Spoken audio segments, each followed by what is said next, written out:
우리에게 주시는 하나님의 말씀 마태복음 16장 1절에서 4절까지입니다. 바리새인들과 사두개인들이 와서 예수를 시험하여 하늘로부터 오는 표적 보이기를 청하니 예수께서 대답하여 이르시되 너희가 저녁에 하늘이 붉으면 날이 좋겠다 하고 아침에 하늘이 붉고 흐리면 오늘은 날이 굳겠다 하나니 너희가 날씨는 분별할 줄 알면서 시대의 표적은 분별할 수 없느냐. 악하고 음란한 세대가 표적을 구하나 요나의 표적밖에는 보여줄 표적이 없느니라. 그들을 떠나가시니라. 아멘. 안녕하십니까. 박세종 목사입니다. 2024년 1월 3일 수요 말씀 시간입니다. 신년도로 새해 첫 번째 수요 말씀 시간에 이렇게 새해 인사를 올립니다. 무엇보다도 우리 모든 예배 성도님들의 가정과 일터 위에 우리 좋으신 하나님의 은혜가 항상 넘치시길 간절히 기원합니다. 무엇보다도 우리 예배 성도님들의 삶 속에서 날마다 하나님의 인도하심이, 하나님의 은혜가, 하나님의 사랑이, 하나님의 도우심이 우리의 삶의 어려움과 슬픔과 고난과 역경뿐만 아니라 기쁨과 행복함과 감사함이 넘칠 때에도 항상 함께 하시기를 간절히 주님의 이름으로 축원합니다. 새해 2024년 새해 첫 수요 말씀 시간에는 조금 거창한 주제를 가지고 함께 말씀을 나누어 보고자 합니다. 제목은 이렇게 붙였어도 실제적으로 우리가 알게 모르게 우리의 일상생활 속에서 직간접적으로 영향을 미치고 있는 내용이라 말할 수 있습니다.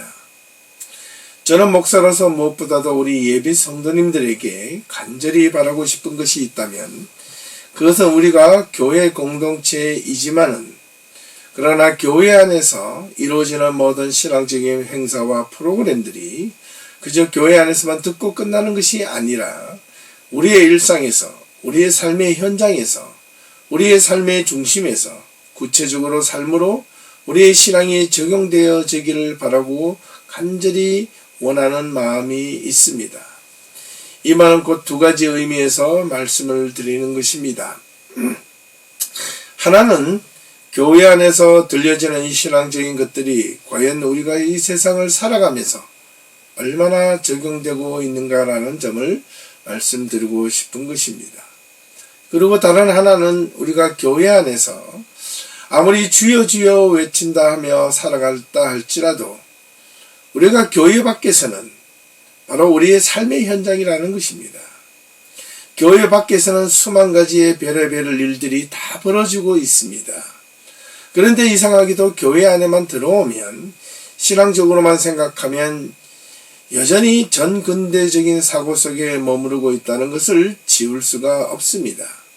지금 우리가 살고 있는 이 시대에는 21세기 벌써 4분의 1세기가 지나가고 있지 않습니까? 우리가 신앙인으로서 이 시대를 바르게 알고 이 시대 속에서 우리가 가진 이 신앙을 가지고 어떻게 올바르게 믿음으로 극복하고 말씀을 통해 이 세상의 모든 삶의 문제들과 역경들을 어떻게 이겨나갈 것인가를 보다 구체화했으면 하는 바람이 있다는 뜻입니다. 그래서 일찍이 칼바르트라는 20세기 신정동주의 유명한 신학자가 말하기를 한 손에는 성경을 다른 한 손에는 신문을 들어야 한다는 이야기를 한 바가 있습니다. 이 말 뜻은 신앙과 삶이 유리된 것이 아니라 하나가 되어야 된다는 뜻입니다. 우리가 하나님의 말씀을 올바르게 듣고 배웠다면 그 말씀이 우리의 삶 속에서 구체적으로 적용되고 실천되어지기를 바라는 마음이 있다는 것입니다. 그래야 신앙인이라는 것입니다. 우리의 신앙은 세상을 벗어난 것이 아니라 세상 속에서 그리스도의 빛과 소금의 역할을 다해야 한다는 뜻이기도 합니다. 저는 지난 어느 설교 때에도 이렇게 한번 말씀드린 바가 있습니다. 현재 지금 우리가 살고 있는 이 21세기 사회에서는 그 어떤 시대보다도 신앙적으로 위기에 직면해 있다고 말입니다. 그 이유는 어떤 시대보다도 크게 두 가지 면에서 위기에 직면했다는 것을 스스로 인지하고 깨달아야 한다는 뜻이기도 합니다.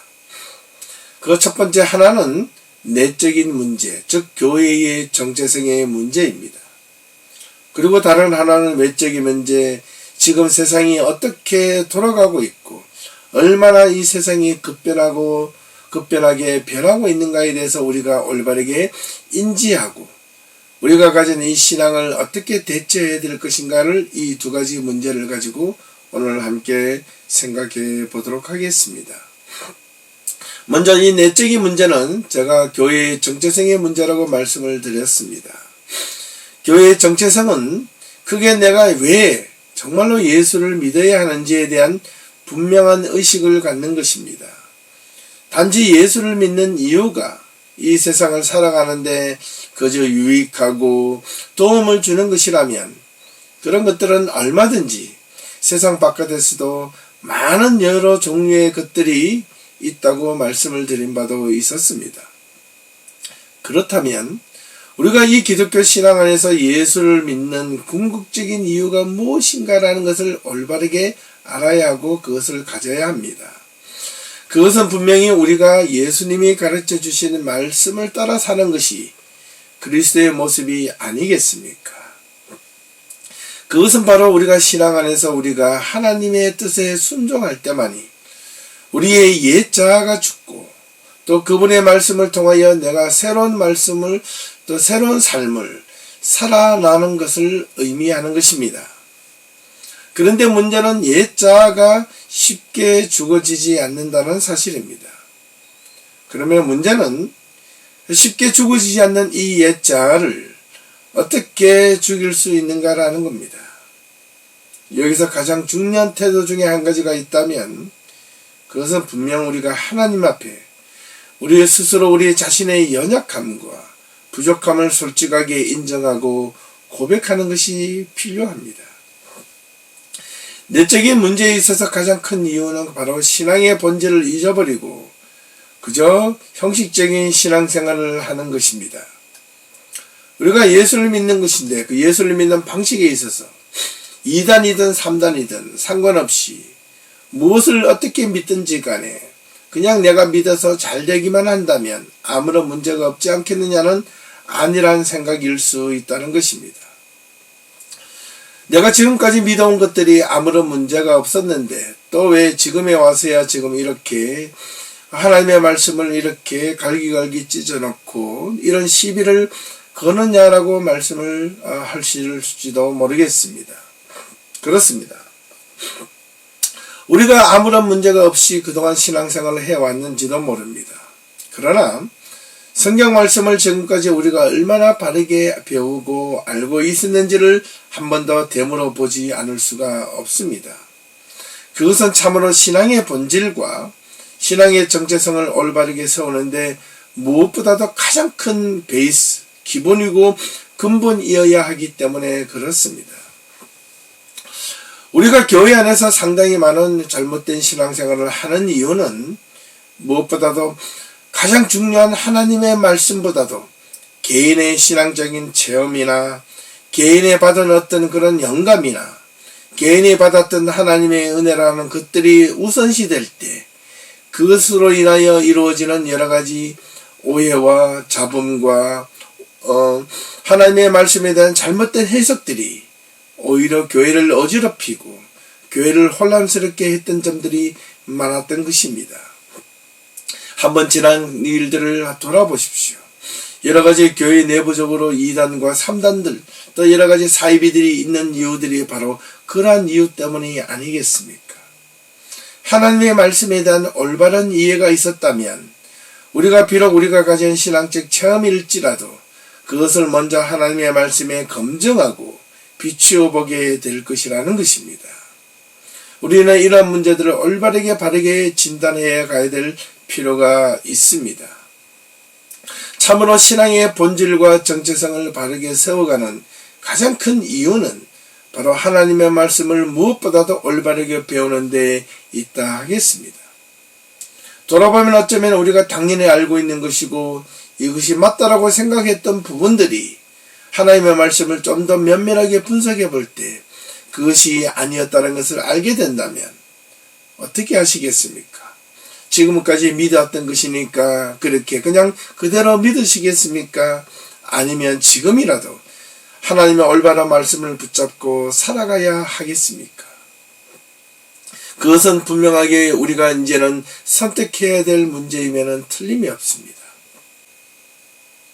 여기에 한 가지 더 언급해 보자면 기독교 신앙의 내적인 문제의 가장 큰 위기는 바로 신앙을 통한 만모니즘 또는 물질 숭배가 겹쳐서 신앙생활을 하는 것이라 말할 수 있겠습니다. 이는 교회의 외적인 이유와 겹쳐서 일어나고 있는 문제인데 그저 예수를 믿으면 축복이란 이야기를 수없이 많이 들어왔을 것입니다. 이제 조금 더 솔직해졌으면 하는 바람입니다. 그렇게 매달리며 외치며 바랬던 축복이 그런 어떤 축복의 정도가 지난 여러분들이 수십 년 동안 바라고 기대했던 그 축복의 바람이 지금 돌아볼 때 얼마나 그것이 이루어졌는가라는 점입니다. 저는 분명히 다시 한 번 더 말씀드리지만은 우리 모든 예비교회 성도님들이 하나님의 올바른 말씀을 가지고 그 말씀을 따라 살면서 받는 그 축복이 더욱더 많았으면 좋겠습니다. 정말로 행복했으면 좋겠고 정말 이 세상에 그 어떤 누구보다도 물질적으로도 많은 축복을 받았으면 좋겠습니다. 우리 예비교회에 오니까 모든 성도들이 하던 일들이 다 잘 되더라, 모든 것이 넘치더라는 소리를 많이 들었으면 좋겠습니다.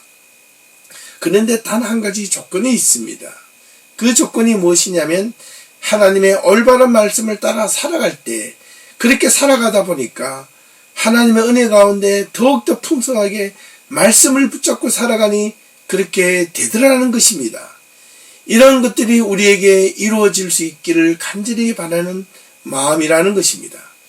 하나님의 올바른 말씀 없이 그저 개인의 기복적인 것만 바르기 위해서 여기에 나온다면, 그것을 인하여 얻어진 것이라면, 그것은 먼저 하나님의 말씀보다 세상에 잘되고자 하는 그런 욕심이 앞선다면 그것은 하나님의 말씀을 따라 사는 것이 아니기 때문에 그렇다는 것입니다.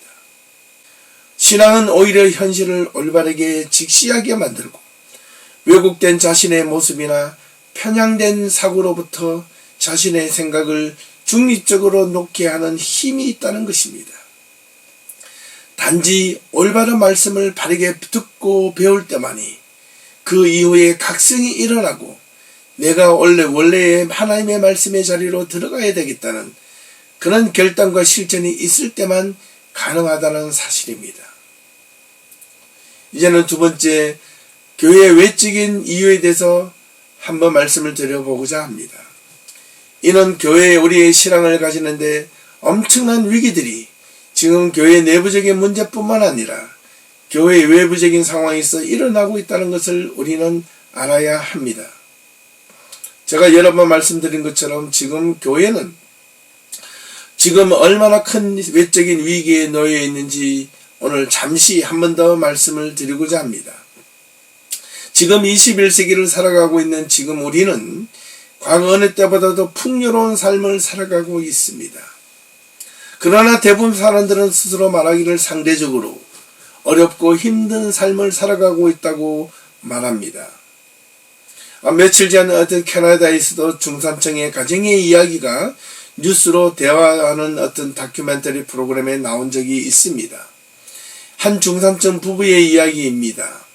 한 가정에서 두 부부가 그렇게 못 벌지도 않고 어느 정도의 재산을 가지고 있고 잘 살고 있다고 스스로 생각했었습니다. 이 중산층의 삶을 살아가면서 아이들을 키우고 있으며 또한 이게 집을 하나 한 채 구하고 몰기지를 갚아가고 자녀 교육비에 대하여 여러 가지 고민하는 이야기를 들은 바가 있습니다. 그 내 한 가정은 두 부부가 열심히 일을 하기 때문에 어느 정도 수입도 있습니다. 그런데 여러 가지 지금 시대가 너무나도 많이 어렵기 때문에 아이들을 키우며 집 한 채를 가지고 또 몰기지를 갚고 자녀 교육비에 대부분의 지출을 하기에 중산층의 삶을 살아가기가 힘들다고 그렇게 지금 하소연을 하는 장면을 들은 바가 있습니다. 또 한 가정이 나타나 두 아이를 가지고 있는데 쌍둥이 아이를 또 낳게 되었다는 것입니다. 경제적으로 너무나 어렵다는 사실입니다. 이게 지금 우리가 살고 있는 이 캐나다의 현 주소입니다. 높은 물가와 집세, 그리고 상대적으로 낮은 임금들이 우리의 삶을 더욱더 팍팍하고 힘들게 만들고 있다는 것이 지금 우리가 살고 있는 삶의 모습입니다. 그런데 우리는 교회 안에서 기도하면서 이렇게 구체적으로 기도는 하지 않지만 그저 막연하게 축복이라는 명목으로 하나님 앞에 은근히 알게 모르게 갑작스러운 삶의 반전이나 기대감을 가지고 기도하는 것이 신앙생활을 하는 모습이 어쩌면 솔직한 우리들의 모습이 아닌가 생각해 봅니다. 어떻게 보면 우리가 은근히 그저 매달리는 이유는 이 세상을 살아가기가 매우 어렵고 힘든 삶이라는 것이기 때문에 하는 것입니다. 다르게 말하면 내일을 잃어버린 불확실성의 시대 속에 살아가고 있다는 것을 우리는 의미합니다. 불확실성의 시대에 살고 있다는 것은 곧 불안함을 뜻하는 말입니다. 이런 불안은 그 어느 때보다도 높아지고 있고 개인에 쌓여진 불만은 점점 그 지수가 점점 높아지고 상승되고 있다는 뜻입니다. 이렇게 되다 보니 세상은 미래에 대한 꿈과 계획은 점점 사라지고 그저 자신의 현실 앞에 놓여지는 문제에만 집착하며 그저 주어진 하루하루의 삶에 만족하며 그렇게 살아가는 삶의 선택을 하는 것이 오늘 지금 우리의 모습이 아닌가라는 생각입니다. 몇 년 전 이곳 토론토에 들려지는 뉴스에서도 들은 바가 있습니다. 2000년 전까지만 해도 자녀들이 고등학교를 졸업하면 대부분 집을 떠나 독립적인 생활을 하며 살았다고 하지만 이제는 반대로 자녀들이 대학을 다니고 직장을 다녀도 집을 떠나 독립생활을 하며 생활하지 않는다는 뜻입니다. 이유는 단순합니다. 왜냐하면 혼자 독립적인 생활을 하려다 보니 생활하기가 너무 어렵다는 것입니다. 그래서 다시 부모님들 집으로 들어와서 안정된 삶을 살고 안락한 삶을 살기를 원한다는 것입니다. 그래서 집값이라도 아껴보고자 하는 마음이 있기 때문에 그렇다는 것입니다. 요즘 젊은이들은 살아가면서 저축은 꿈도 꾸지도 못하고 집을 구하기는커녕 미래에 대한 비전조차도 세울 수 없기 때문에 집 대신 좋은 차라도 사서 그저 즐기자는 젊은이들이 넘쳐나고 있다는 것입니다. 이것이 또한 우리가 살고 있는 삶의 현 주소이기도 합니다. 이것은 보이지 않는 고도의 소비주의와 향락주의가 우리의 미래를 대신하고 있다는 증거이기도 합니다. 없지만 가져야만 한 시대를 말하고 있습니다. 빛을 내서라도 폼을 내야만 하는 시대 속에 살고 싶어 한다는 것입니다. 삶의 희망은 없지만 그저 하루하루를 그냥 즐기며 살고 싶다는 그런 꿈을 잃어버리는 시대 속에 지금 우리가 살아가고 있다는 것입니다. 이뿐만이 아닙니다. 지금 이 세상은 과거 어느 때보다도 과학 문명이 발전하여 이제는 최첨단 과학의 중심의 시대로 이미 접어들었습니다. AI가 지금 특별히 우리의 삶 속에서 그 어느 때보다도 깊숙이 침투해 들어와 우리의 삶의 중심에 자리 잡은 지 오래되었습니다. 예를 들자면 이제는 영어를 그렇게 잘할 필요도 없어지고 있습니다. 왜냐하면 동시 통역을 해줄 수 있는 번역기가 이제 세월이 흘수록 점점 더 그 정확도가 높아지고 있습니다. 이제는 사람의 가지고 있는 감정과 뉘앙스까지 표현할 수 있을 정도로 아주 섬세하게 번역을 해주고 있습니다. 우리가 인터넷을 서치하다가도 이튿날 다시 컴퓨터를 켜면 어제 보았던 그 내용들이 일목요연하게 요약을 하여 다시 컴퓨터의 화면의 한편에 보여주고 있습니다. 이 모든 것들이 AI가 알게 모르게 우리의 심리 상태를 분석하여 우리의 소비의 심리를 자극하고 있다는 것입니다. 우리가 알다시피 코로나 이후에 소비의 패턴도 급격하게 변화하고 있습니다. 시대에 맞추어 새로운 시장 조사는 우리 삶의 모든 면들을 이제 새로운 소비 형태로 변화시키고 있다는 것입니다. 예전에는 물건을 사기 위해서 직접 가서 보고 사야 했습니다. 그러나 지금은 대부분은 온라인 쇼핑의 시대로 대세를 이루고 있습니다. 그 인터넷 앞에서 화면을 보고 충동 구매를 부추기고 있습니다. 이러한 소비의 충동은 사람의 마음을 점점 물질 만능주의 중심으로 만모니즘적 사고로 매몰되게 만들어 가고 있습니다. 지금은 또한 메타버스의 시대라고 불리고 있습니다. 메타버스라는 말은 현실과 가상 공간을 구분할 수 없는 시대에 접어들었다는 뜻입니다. 그것을 현실적으로 민감하게 받아들여지지 않고 있다는 것이 오늘 우리의 삶의 문제입니다. 메타버스라는 말은 가상 초월을 의미하는 메타와 세계의 우주라는 말을 의미하는 유니버스의 합성어인데 가상 우주라는 말이기도 합니다. 가상현실과 증강현실을 경험한 상위 구조적 개념으로서 현실을 기반하여 디지털 가상세계를 확장하여 가상공간에서 모든 활동을 할 수 있게끔 만드는 시스템이라 말할 수 있습니다. 사실 이런 용어들은 나온 지는 그리 오래되지 않았지만 이미 오래전부터 시작되었다고 볼 수 있습니다. 그 대표적인 예가 바로 이 컴퓨터가 아니겠습니까? 그 가운데 게임도 마찬가지입니다. 가상 공간 속에서 즐기는 게임들이 메타버스의 원형이 아닐까 단지 추측해 보겠습니다.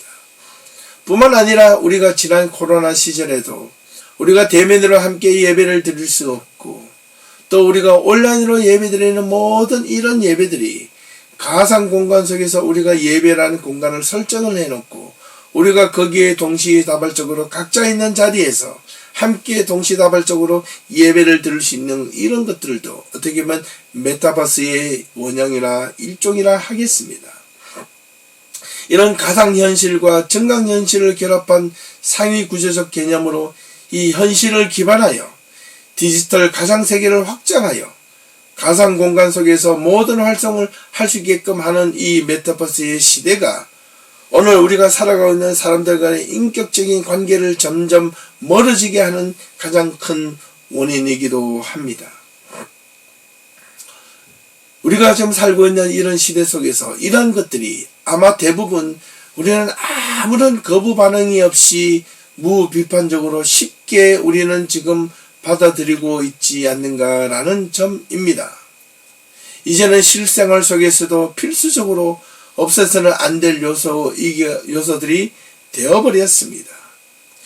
또한 우리는 셀폰의 경우도 마찬가지입니다. 일상 속에서 가장 중요하게 손에서 떨어지지 않는 이 핸드폰, 이 셀폰이 우리가 이전에는 전화를 하려면 온갖 수단을 방법을 통하여 오랫동안 전화를 해야만 했습니다. 이제는 이 셀폰 가운데 카톡이라든가 여러가지 이 인터넷 웹사이트를 통하여 들려지는 실시간 통화할 수 있는 방법들이 또 하나의 가상 메타버스의 일원이라 말할 수 있겠습니다. 또한 이제는 우리가 컴퓨터 안에서 수동적으로 그동안에 손편지를 주고받았던 시대와는 다르게 이메일이라는 이런 모든 것들이 우리의 삶을 너무나도 편리하게 만들고 있고 거리에 상관없이 동시다발적으로 전해줄 수 있는 이런 편리함과 시간적인 효율성을 더욱더 증대시키고 있습니다. 이런 세상 속에서 우리는 어떻게 우리의 정서와 정신 그리고 신앙의 형태와는 무슨 상관이 있겠느냐라고 말할 수 있을지 모르겠습니다. 그런데 우리의 신앙을 갖게 하는 것이 별거라고 생각하는 그 자체가 어찌 보면 더 큰 문제가 있을 수 있다는 것입니다. 이유는 이러합니다. 그만큼 시대가 변했다는 증거가 아니겠습니까?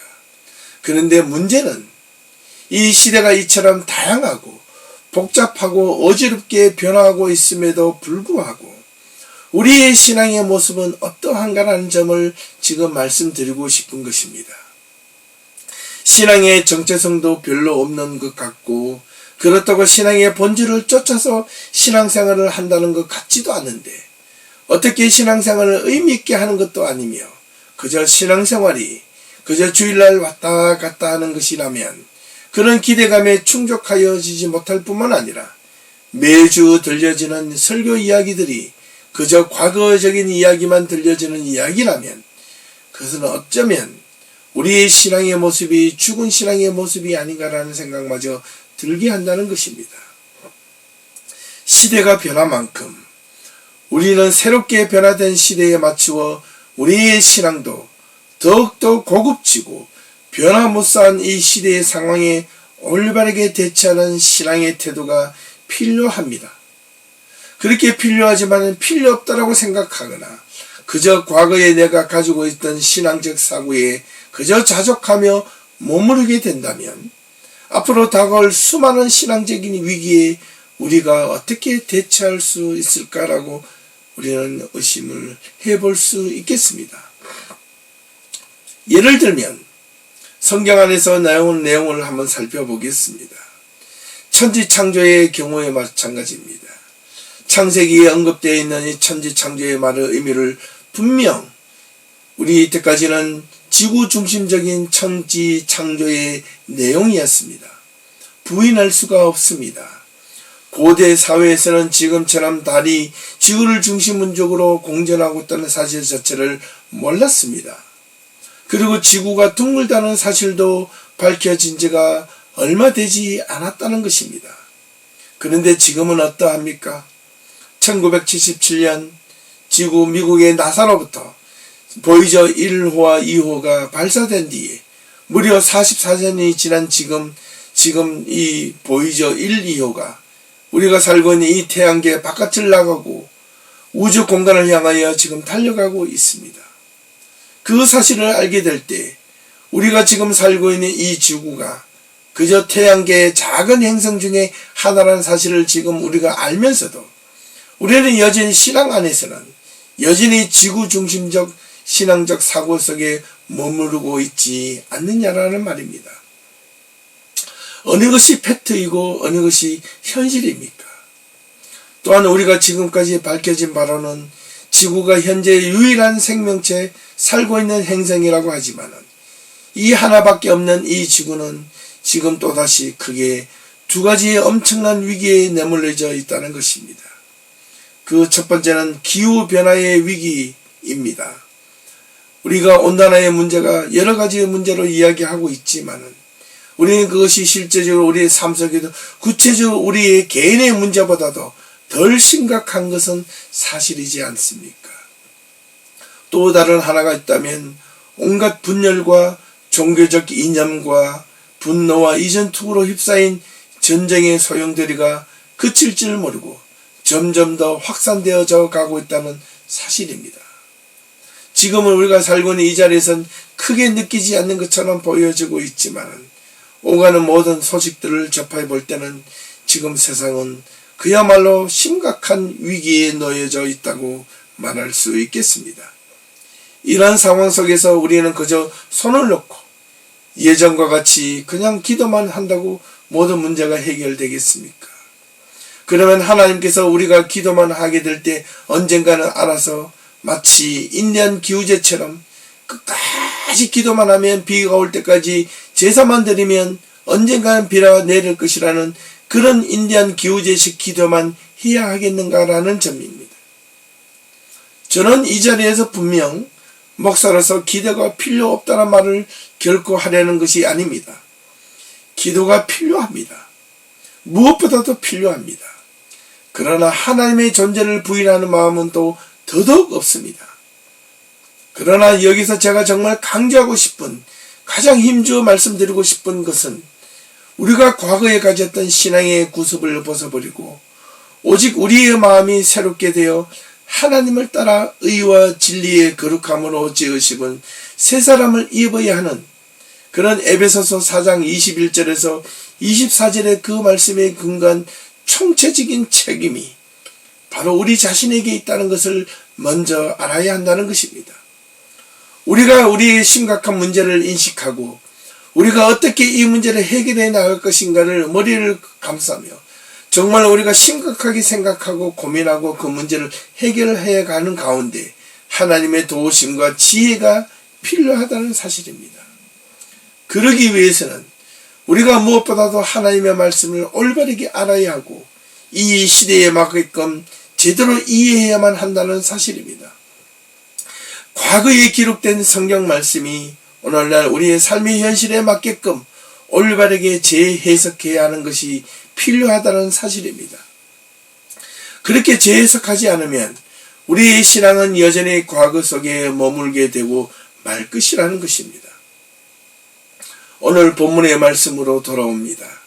마태복음 16장 1절에서 4절까지의 말씀을 다시 한 번 더 돌아보고 싶습니다.